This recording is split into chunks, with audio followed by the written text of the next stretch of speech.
My dad works in B2B marketing. He came by my school for career day and said he was a big ROAS man. Then he told everyone how much he loved calculating his return on ad spend.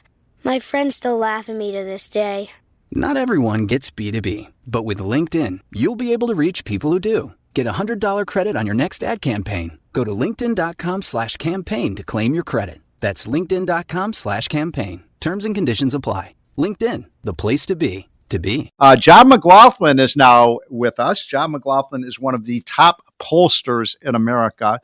He called this election, by the way. John, you got it smack on the nose. I am proud of you, because when all the pollsters were saying, oh, it looks like, Kamala has a 3 or 4 percentage point lead, you saw it coming.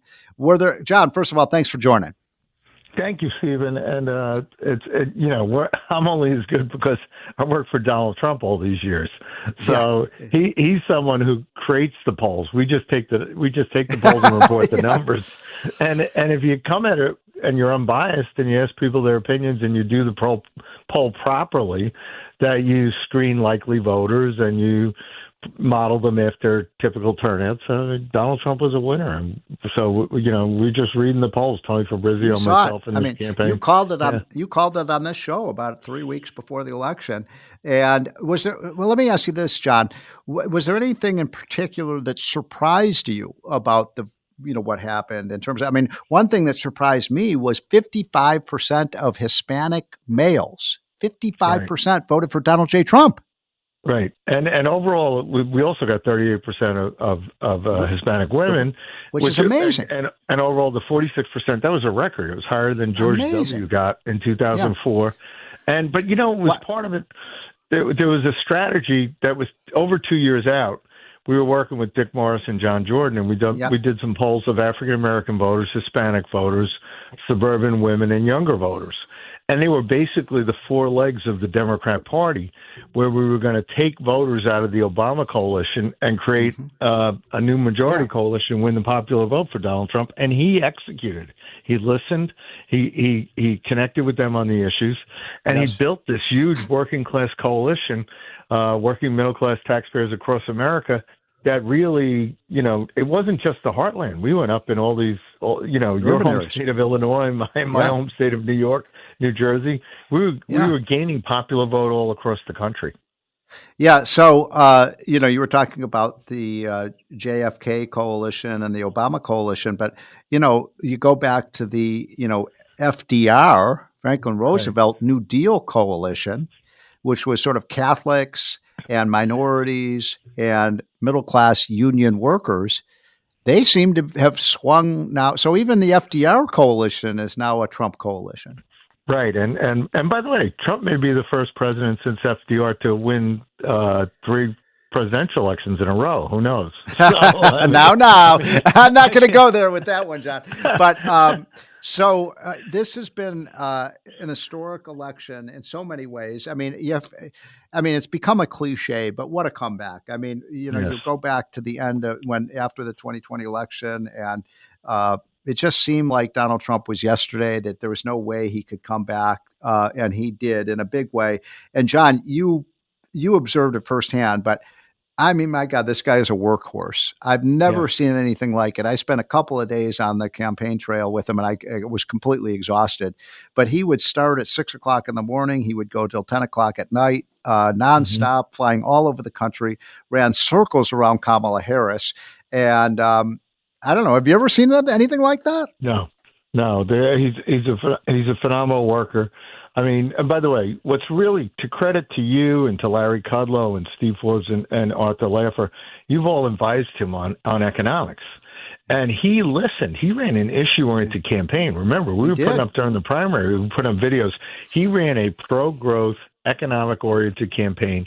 He was running to make the Trump tax cuts permanent because he knew if those tax cuts lapse, it would be a $5 trillion tax hike and raise taxes on 91% of all Americans. And our friend Steve Forbes told us that it won't just be a recession, it'll be a depression. And that was a big part of the campaign. Right down to the end, we were looking in the polls, looking in the swing voters, and you looked at the people who had switched from Biden 2020 to voting for Trump in 24. A third of a quarter of them were black, a quarter of them were Hispanic. Their average age was 45. They were younger, but they didn't want to pay those taxes. Yeah. And there were other issues that he was running on, securing the border and keeping us safe, ending the endless wars, lowering crime, et cetera. But the economic growth piece was essential. And in our post-election survey that we put on our website on McLaughlinOnline.com, that was the leading reason why people voted for Donald Trump. Wait, what was the leading? Economy. It was the economy? It was the economy. Absolutely, it was the economy. It's the reason why they voted for him. Yeah. So, by the way, thank you for the kind comment you made about what Larry and I and Laffer and Steve Forbes did. But I've just got to be honest with you. I mean, we did advise him on the tax plan, on many other issues, but he just has an instinct about it, John. I mean, first of all, he's a businessman, so he knows how the economy works, unlike, say, a Joe Biden or Kamala Harris. But he just had it instinctively. He always got it, So it wasn't all we were doing was telling him what he already knew, and but we're very proud of that tax cut. I want to just ask you about another issue that's near and dear to my heart. I know it's important to you, and that is the issue of school choice, because Trump is I think you know this, John, but Trump was the first president of any major party ever to endorse school choice for low-income parents to send their kids to the best school. And I think, you're the pollster, you're the guy who has your finger on the pulse of how voters feel. I think that was a major reason, one of the reasons that Hispanics voted for Trump, because they don't want to have their kids in failed public schools. They want choice. They want Catholic schools or Jewish schools, or they want Montessori schools or charter schools. Well, you can see it even in the Bronx where he held his rally. We improved in AOC's district. Why? Because Hispanics want they want school choice. Because right now you have a cap on charter schools. There's no support for Catholic schools. Catholic schools are still closing down, and it's. What do you mean? There's no support for? You mean the government providing from the tax? Right. It's all out of the parents have to sacrifice, do it on their own. Yes. And sure, there's lots of charities that will come up with scholarships, but nowhere near enough. And so you look at, we've got a great nominee for the Secretary of Education in Linda McMahon, and President Trump put it in the platform because he knows education has to improve in the United States, because all around the country, I worked for people like the late Bertie Marcus, who used to support a lot of initiatives around, like in Georgia, Governor Deal passed an amendment. You can open up a charter school anywhere in the state of Georgia. It's in their state constitution, and the people voted for it. So, when we're in we're ranked at in the 30s of all nations. We should be at the top when it comes to math and science. We should. And English, et cetera. And people are looking at the billions and billions we're paying for education. Yes. And it's going into a federal bureaucracy where the employees don't even have to show up. I mean, we just released a survey that Tea Party Patriots did. 71% of all voters in America on Election Day support the creating DOGE, your Department of Government Efficiency, and 65% think these government employees that have been out since COVID, they've been working remote, need to go back to the office. Yeah. And otherwise you could sell those buildings in Washington. You don't need buildings that workers don't go into. Well, we've been doing for the last 3 weeks on this show, I've been taking callers because we're a live show. We're a live and in color. But I've been asking my listeners, how do you think we could save money? What would your advice be to Elon Musk? And what you just said, John, I'm not surprised that your polling finds that, because so many of our people have called in and said, look, I have to show up to the office. If I don't show up to the office, I don't get paid. And you've got, by the way, the number is only 10% of federal workers are working 40 hours a week in the office today. And if they're not there, I think what our listeners believe, and we have listeners of all political persuasions, they should be fired. And if they're not showing up, maybe we don't need the office buildings anymore. We could sell them. Yep, absolutely. But, people want results. They want better education for our children.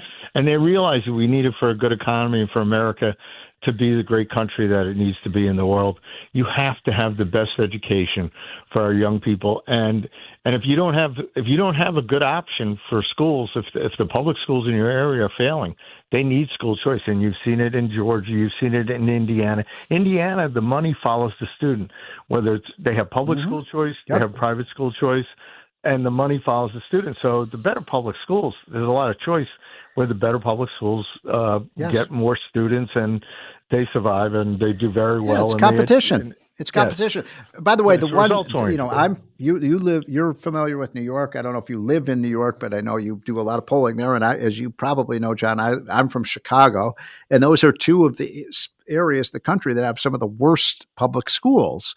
And it is heartbreaking to me that the politicians, and in most cases, these are cities that are run by Democrats, they are basically carrying the water for the teachers' unions, not the kids. Right.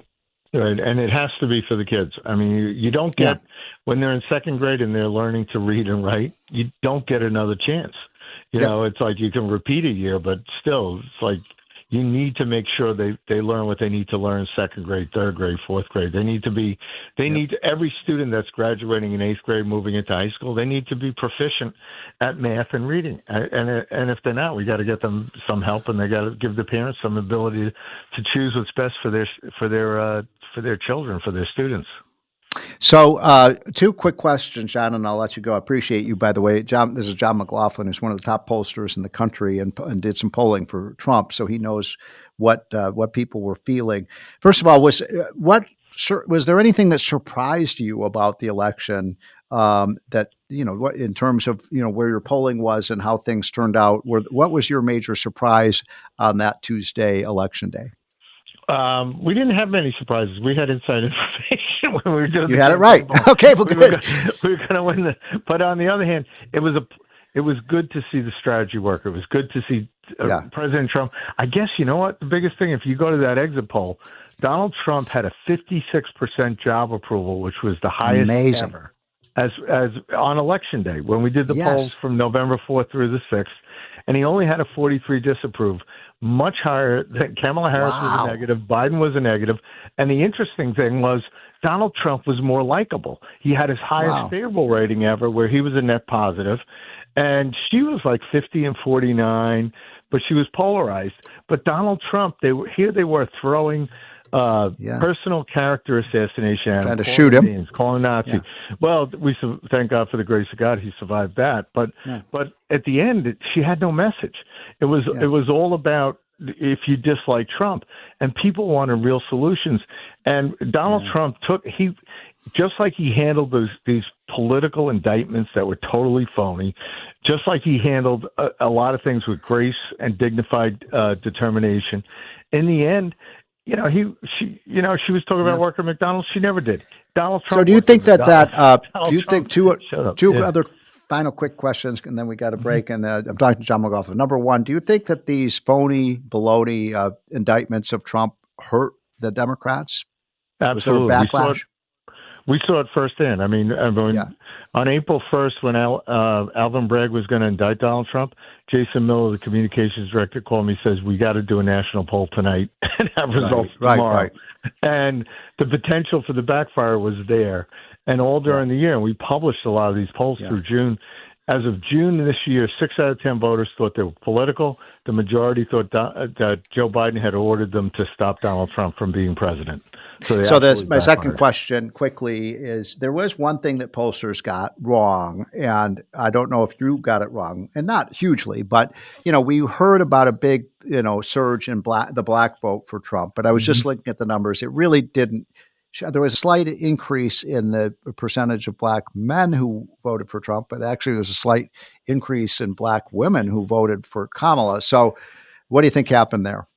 What happened was she was a woman, and what you did was you picked a black woman. She's a black woman, and so against Joe Biden, we were winning, double digits, 15, 20% or better among African Americans, because they were very upset at the job they did. We held 21% of black men, according to the CNN exit polls. but we've lost some black women. But it's there. Donald Trump did better than he ever did among African Americans, and African Americans are identifying more with the Republican Party. So it's a start that they have to continue, because we're going to need those votes in the midterm election. But we did very well in Georgia and North Carolina and other states where I was polling. And John, do you want to take our poll? Do you want to tell me what your least favorite Christmas carol is? Because I know with a name like McLaughlin, you must be a Catholic boy. I just love Christmas. There's nothing about Christmas. Well, what do you think about Santa got or Grandma got run over by a reindeer? You like that one? Oh yeah, sure. Okay. John McLaughlin, thank you so much for joining on this Saturday afternoon.